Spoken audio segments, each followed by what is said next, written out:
Selamat pagi, saudaraku.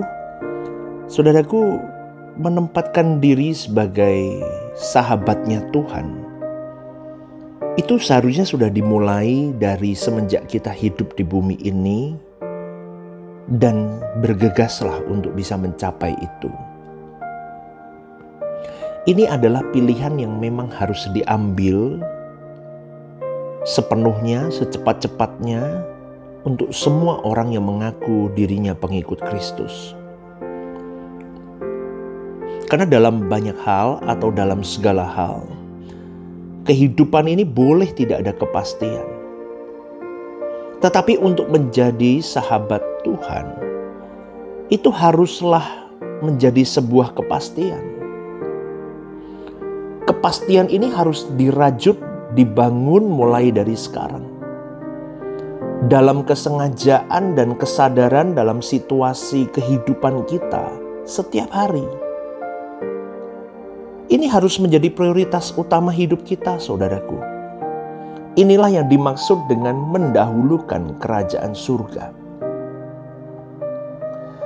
Kita memprioritaskan Tuhan, hati Tuhan, kepentingan Tuhan, kerajaan Tuhan dalam hidup ini. Ini bukan satu hal pekerjaan yang sederhana. Ini pekerjaan yang sulit yang menyita kehidupan kita. Dan sukar, saudaraku.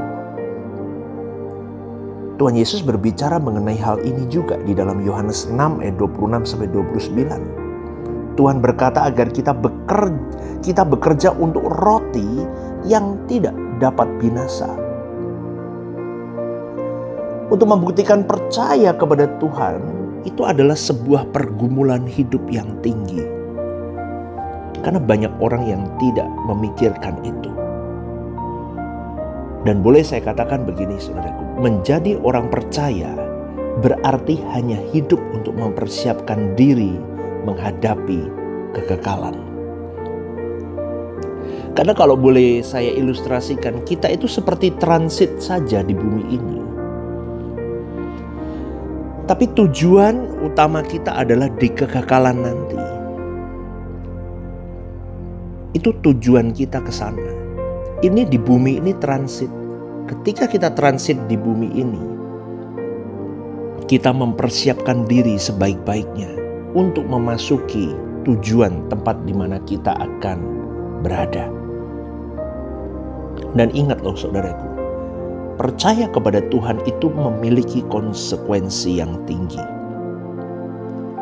Kalau hari ini seseorang berkata bahwa aku percaya kepada Tuhan, maka ia harus membuktikan kepercayaannya kepada Tuhan itu atau mengerjakan kepercayaannya itu supaya dapat terlihat iman percayanya.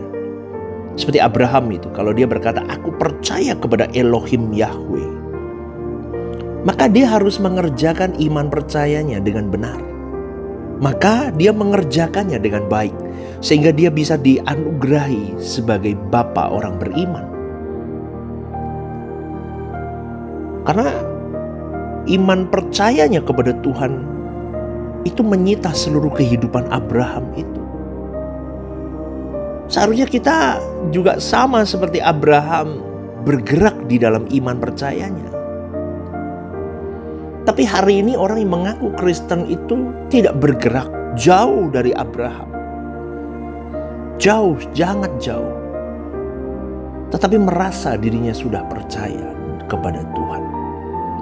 Kalau di zaman Yesus, saudaraku, seseorang mengaku percaya kepada Tuhan, itu konsekuensinya tinggi. Dia harus menunjukkan bagaimana iman percayanya kepada Tuhan itu secara tepat kepada publik. Kalau hari ini orang Kristen menunjukkan iman percayanya hanya datang ke gereja, itu pun masih belum tentu ke gereja. Hari ini dipermudah dengan online. Masih ada yang model begitu.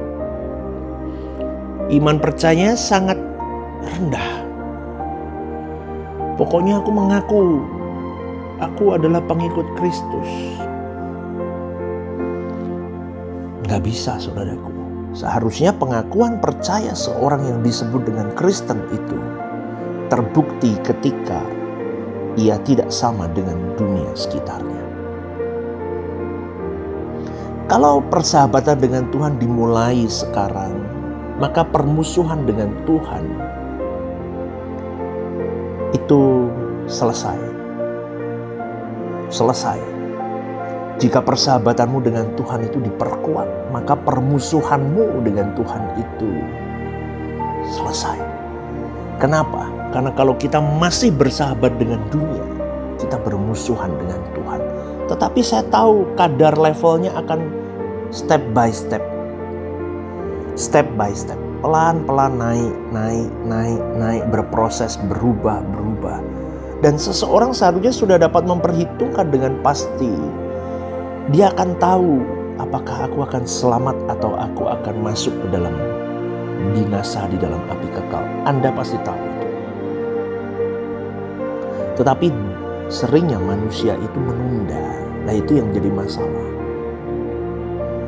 Karena kita jujur, kita menilai diri kita kan tahu kan. Ini bukan keyakinan semata-mata ya, tapi kita sudah menghayati hidup kita tahu, aku kalau mati begini ya, dengan keadaanku hari ini ya, aku bisa masuk neraka.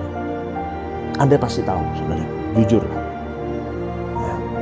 Jadi kalau belum benar-benar Anda memiliki penghayatan yang benar tentang keselamatan,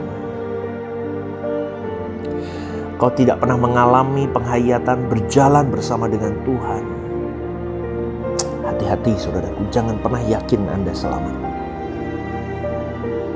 Loh, pastor kok ngomong gitu? Oh iya, jangan yakin pasti selamat kalau Anda tidak pernah bergaul karib dengan Tuhan.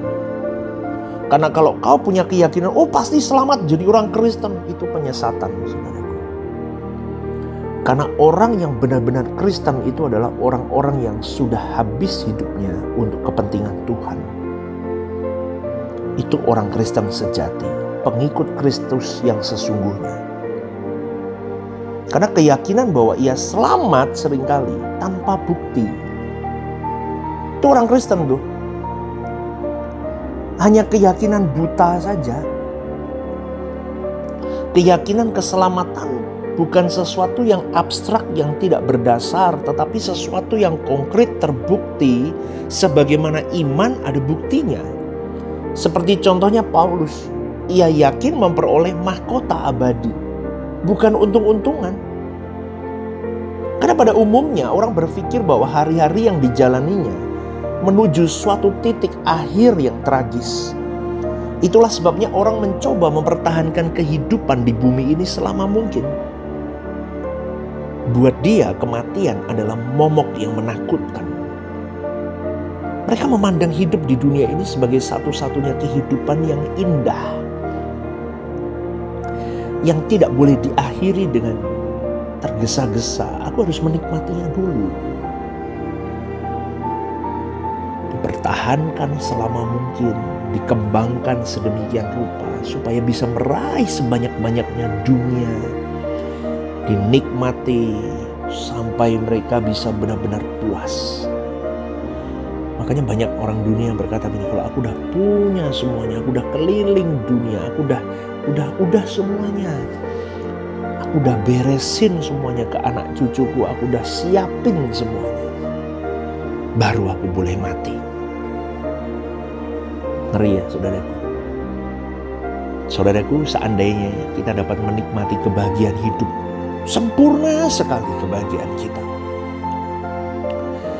punya semuanya, memiliki semuanya, semuanya tersedia, sempurna di dunia ini.